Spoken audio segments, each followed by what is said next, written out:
deer on a reservation. The deer population is increasing at a rate of 30% per year. Write a function that gives the deer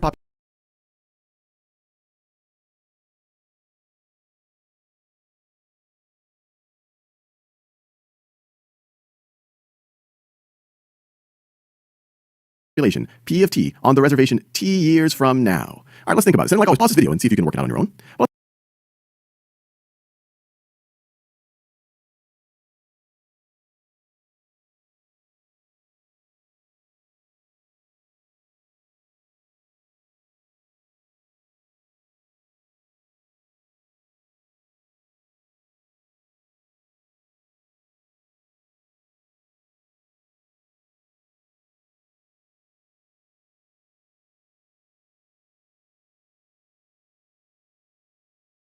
Well, let's think about what P of 0 is. P of 0, this is going to be the initial population of by 100. Well, this is equal to 170 times however many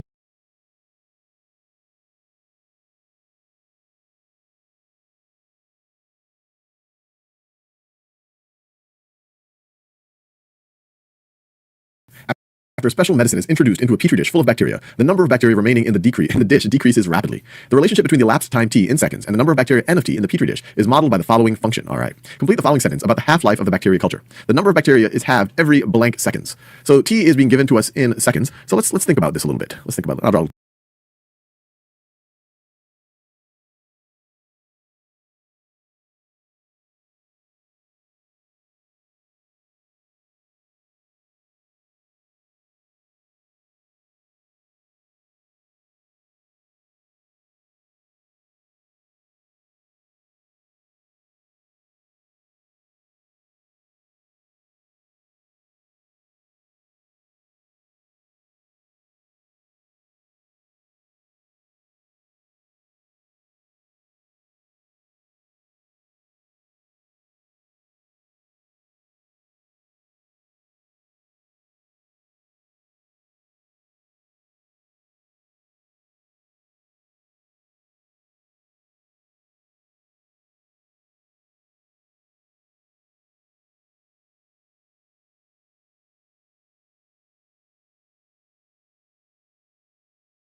table here.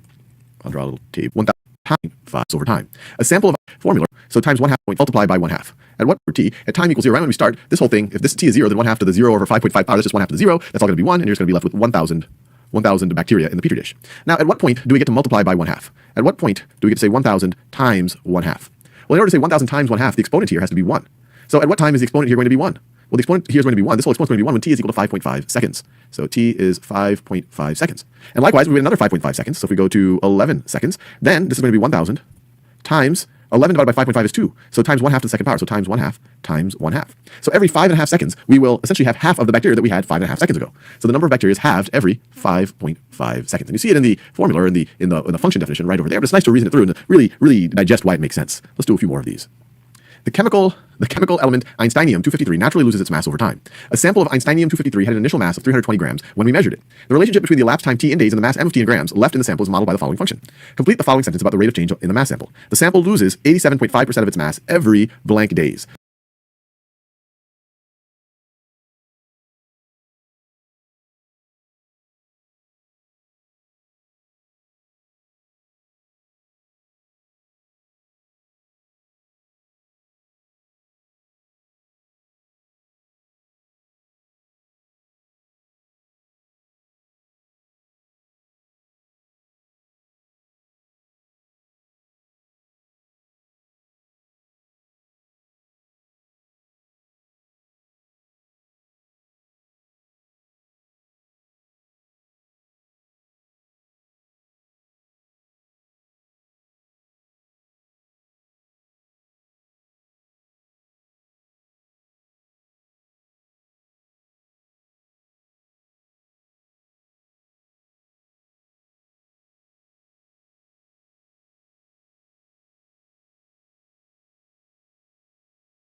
So this one, instead of saying how much we grew or shrunk by, we're saying a percent change. So if you lose 87.5%, that means that you are left with 12.5%.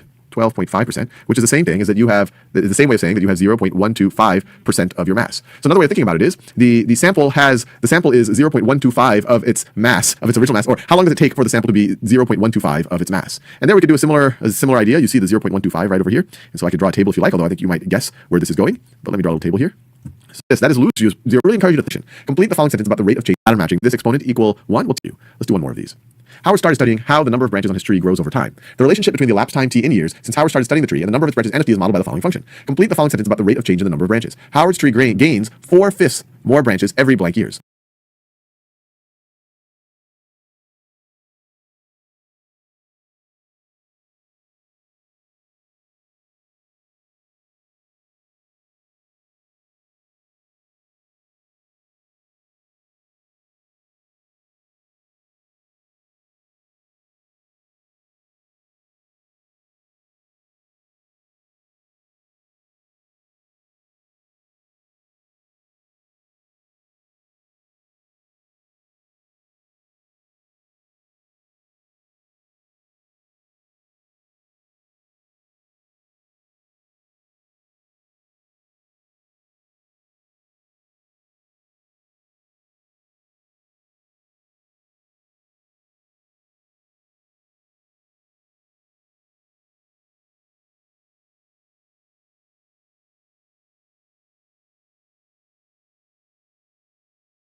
So gaining 4/5 is equivalent to multiplying what you already are. So that's equivalent to multiplying by 1 plus 4/5, or 9/5. So gaining 4/5 is the same thing as multiplying by 9/5. If I'm 5 years old and if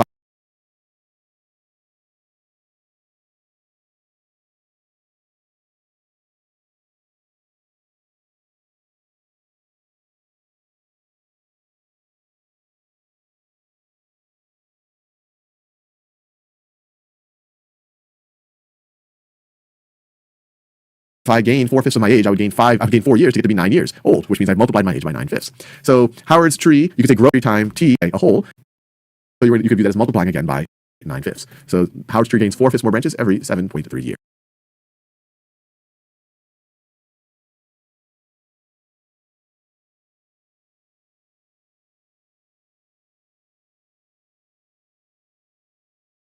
Is a multiple of 7.3, or I guess you say every time is 9/5, and so you're going to grow by 9/5 every time t is a multiple of 7.3, or I guess you say every time t increases by 7.3, you're going to then this exponent is going to increase by a whole, and so you could view that as multiplying again by 9/5. So Howard's tree gains 4/5 more branches every 7.3 years.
Need something to keep the peace?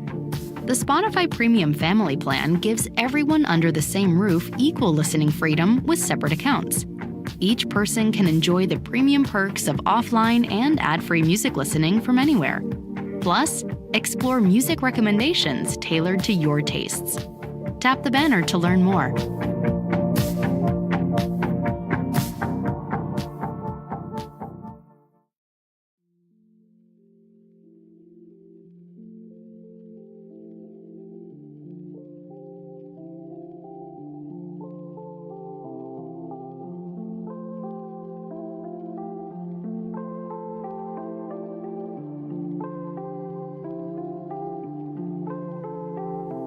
Check it out.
Stay in the moment with complete control over what comes next. At least when it comes to your music. Spotify Premium lets you play albums and playlists in any order. No ad breaks. Just uninterrupted music listening without limits. Tap the banner to learn more.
No signal? No problem. With Premium, you can open up a new world of listening possibilities. Download and play what you want to hear wherever you go offline. And with ad-free music listening, it's easier to stay in the zone without audio interruptions. Get 1 month of Premium free. Hit the banner to learn more.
Going back and forth about heading out or staying in?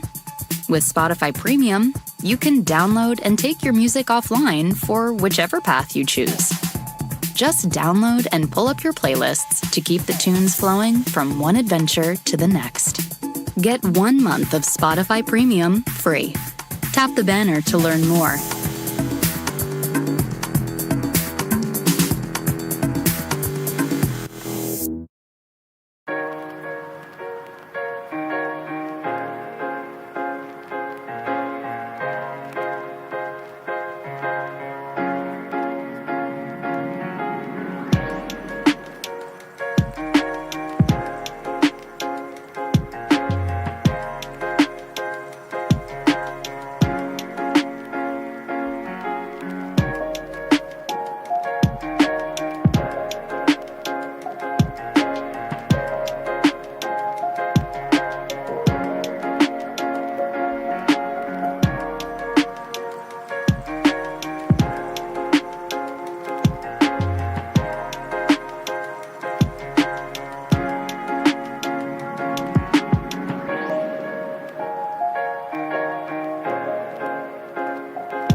Same plan, different moods.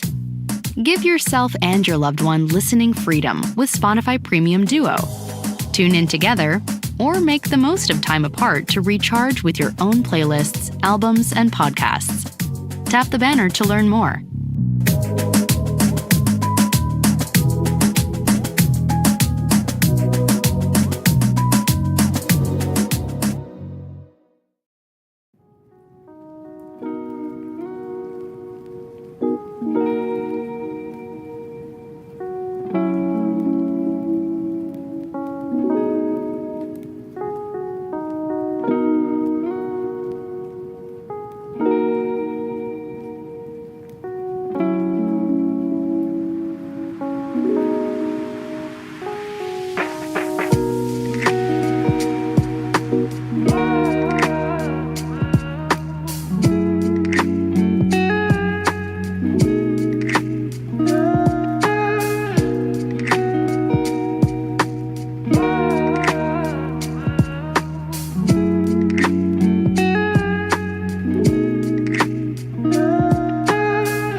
I have a function here defined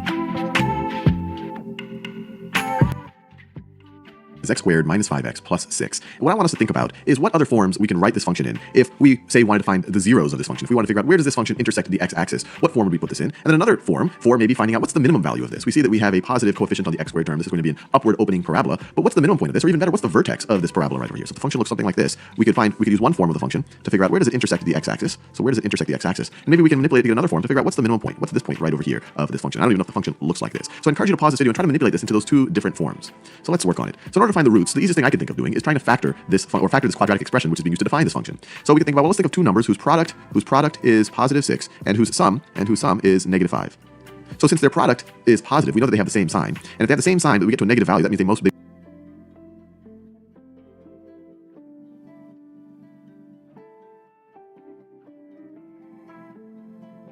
both must be negative. So let's see, negative 2 times negative 3 is positive 6. Negative 2 plus negative 3 is negative 5. So we could rewrite f of x. And so we write expressions if equal x is 0. And you can substitute either of these values into the original expression. You'll see it's going to get you to 0 because that is the same thing as that. Now what about the vertex? What form could we write this original thing in order to pick out the vertex?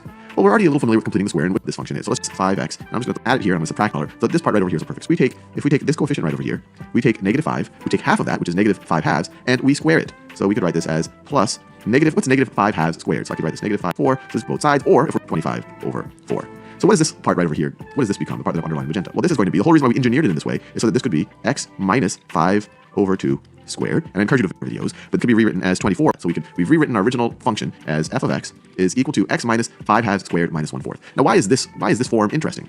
Well, one way to think about it is this part is always going to be non-negative. The minimum value of this part in magenta is going to be 0. Why? Because we're squaring this thing. If you're taking something like this and we're just dealing with real numbers and you're squaring it, you're not going to be able to get a negative value. At the minimum value, this is going to be 0, and then it obviously could be positive values as well. So if we want to think about when does this thing hit its minimum value? Well, it hits its minimum value when you're squaring 0. And when are you squaring 0? Well, you're squaring 0 when x minus 5 halves is equal to 0, or when x is equal to 5 halves, if you just want to add 5 halves to both sides of that equation. So this thing hits its minimum value when x is equal to 5 halves. And then what is y, or what is f of x, when x is equal to 5 halves? F of 5 halves. And once again, you could use any of those forms to evaluate 5 halves, but it's really easy in this form. When x is equal to 5 halves, this term right over here becomes 0, 0 squared, 0, you're just left with negative 1/4. You're just left with negative 1/4. So another way to think about it is our vertex is at the point. So we could say our vertex is at the point x equals 5 halves, y equals negative 1/4. So x equals 5 halves, that's the same thing as 2.5. So x equals 5 halves, and y is equal to negative 1/4. So if that is negative 1, 1/4 would be something like that. So that right over there is the vertex, that is the point. Let me make it clear, that's the point 5 halves, comma negative 1/4. Negative 1/4. And what's cool is we've just used this form to figure out the minimum point, to figure out the vertex in this case.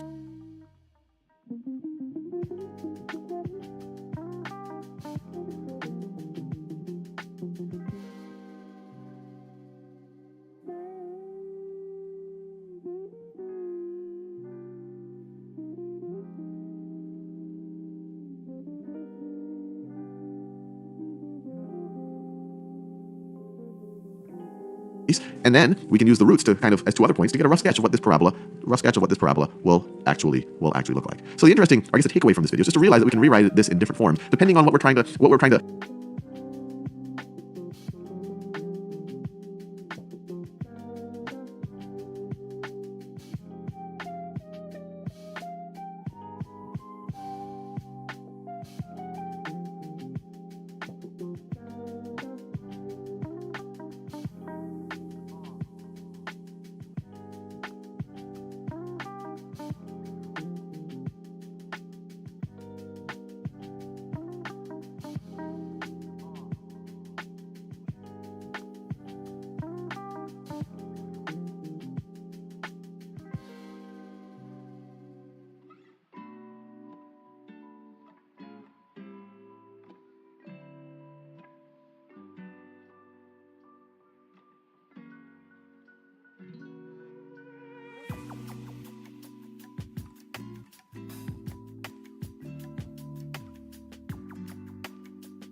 यस्तो photo के share गरेको यार साबुन लाउनु हो कस्तो धमिलो मेरो फोन नै कस्तो अपडेट आएपछि झन्झन क्यामेरा क्वालिटी नराम्रो मन भयो अमिलो मेरो Samsung A24 त awesome छ यार नमिलो न धमिलो 50 megapixel भएको no shake camera premium design उज्यालो super AMOLED screen को साथै दिनभरि चल्ने 5000 mAh को powerful battery भएको Samsung A24 awesome छ यार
understand about this function.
Here I've drawn the most classic parabola, y is equal to x squared. And what I want to do is think about what happens if I were to, or how can I go about shifting this parabola? So let's think about a couple of examples. So let's think about the graph of the curve. This is y is equal to x squared. Let's think about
what the curve of y minus k is equal to x squared. What would this look like? Well, right over here, we see when x is equal to 0, x squared is equal to 0. That's the one, this yellow curve. So x squared is equal to y, or y is equal to x squared. But for this one, x squared isn't equal to y, it's equal to y minus k. So when x equals to 0, and we square it, 0 squared doesn't get us to y, it gets us to y minus k. So this is going to be k less than y. Or another way of thinking about it, this is 0. If it's k less than y must be at k, wherever k might be. So y must be at k right over there. So at least for this point, it had the effect of shifting up the y value by k. And that's actually true for any of these values. So let's think about x being right over here.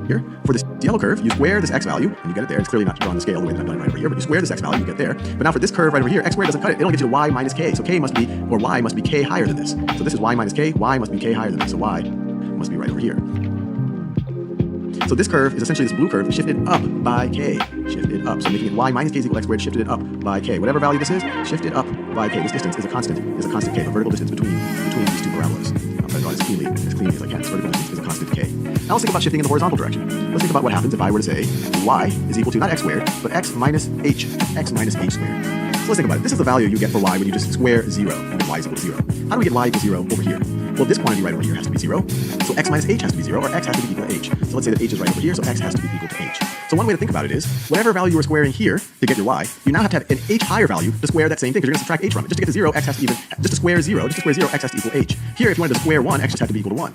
So if here, let's just say for the sake of argument, that this is the value, this is x is equal to 1, this is 1 squared, clearly not drawn to scale, so that would be 1 as well. But now to square 1, we don't have to just get x equals 1, x has to be h plus 1, it has to be 1 higher than h, it has to be h plus 1 to get to that same point. So you see the net effect is that by, instead of squaring just x, but squaring x minus h, we shifted the curve to the right. So the curve is this purple color. The curve is the magenta color. Will look like this. We shifted it to the right. We shifted it to the right by h. Now let's think of another thought experiment. Let's imagine that, let's think about the curve y is equal to negative x squared. Well, now whatever the value of x squared is, we're going to take the negative of it. So here, no matter what x we took, we squared, we got a positive value. Now we're always going to get a negative value once we multiply times negative 1. So it's going to look like this. It's going to be a mirror image of y equals x squared.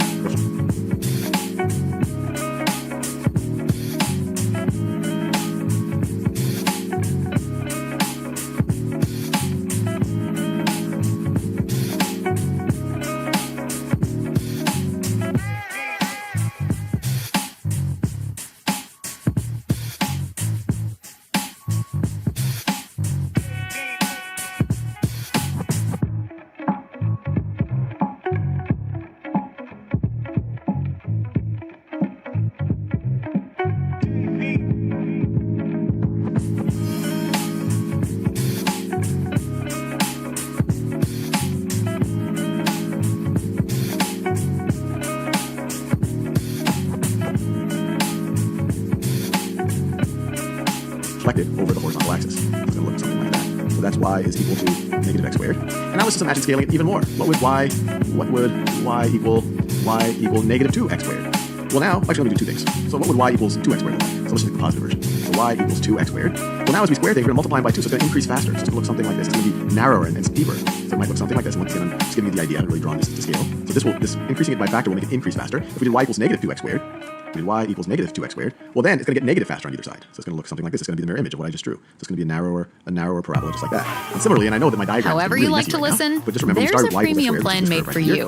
What happens if we did Add y up to equals 1 6 accounts with the family plan to share the love with people under the half same x squared? roof. So let's I'm Join running out the color duo mirror image of what I plan just drew. or go It's going to be solo narrower with the equals negative 2x individual squared. plan. Well then it's going to get negative Discount faster on as either a side. So student. it's going to look something like this. It's Join going to be the mirror image of what I just drew. offline and It's going to be add free a music narrower listening. parabola just like that. Get one And similarly, and I know that my free diagram month is getting really messy right Tap now, the banner but just to remember we learn started with more. y equals x squared, which is this curve right over here. What happens if we did y equals 1 half x squared? So I'm running out colors as well. If we did y equals 1 half x squared, well then the thing's going to increase slower. It's going to look the same, but it's going to open up wider. It's going to increase slower. It's going to look something like this. So this hopefully gives you a sense of how we can shift parabolas around. So for example, if I have, and I'm doing a very rough drawing here to give you the general idea of what we're talking about. So if this is y equals x squared, so that's the graph of y equals x squared. So y is equal to x squared. The graph of y, which is a color that I haven't used yet, the graph of y minus k is equal to a times x minus h squared will look something like this. Instead of the vertex being at 0, 0, the vertex, or the lowest, or I guess you could say the minimum or the maximum point, the extreme point of the parabola, this point right over here, would be the maximum point for a downward opening parabola, a minimum point for an upward opening parabola. That's going to be shifted. It's going to be shifted by h to the right, and the maximum point for a downward opening vertex being at 0, 0, the vertex, or the lowest, or I guess you could say the minimum or the maximum point, the extreme point of the parabola, this point right over here, would be the maximum point for a downward opening parabola, a minimum point for an upward opening parabola. That's going to be shifted. It's going to be shifted by h to the right, and k up, so its vertex is going to be right over here, and it's going to be scaled by a. If a is greater than, so if a is equal to 1, it's going to look the same. It's going to have the same opening. So that's a equals 1. If a is greater than 1, it's going to be steeper like this. If a is less than 1 but greater than 0, it's just going to be wider opening like that. If a is 0, then it just turns into a flat line. And then if a is negative, but less than negative 1, it's kind of a broad opening, things like that. Or I should say greater than negative 1. If it's between 0 and negative 1, it will be a broad opening, thing like that. At negative 1, it'll look like a reflection of our original curve. And then if a is less than negative 1, so it's even more negative, it's going to be even a steeper parabola that might look like that. So hopefully that gives you a good way of how to shift and scale parabolas. Here I've drawn the most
You're constantly evolving, just like your one-of-a-kind playlists. With Spotify Premium, it's easier than ever to play what you love and expand your library offline. Just download your favorite tunes and take off on your next adventure. Get 1 month of Spotify Premium free. Tap the banner to learn more.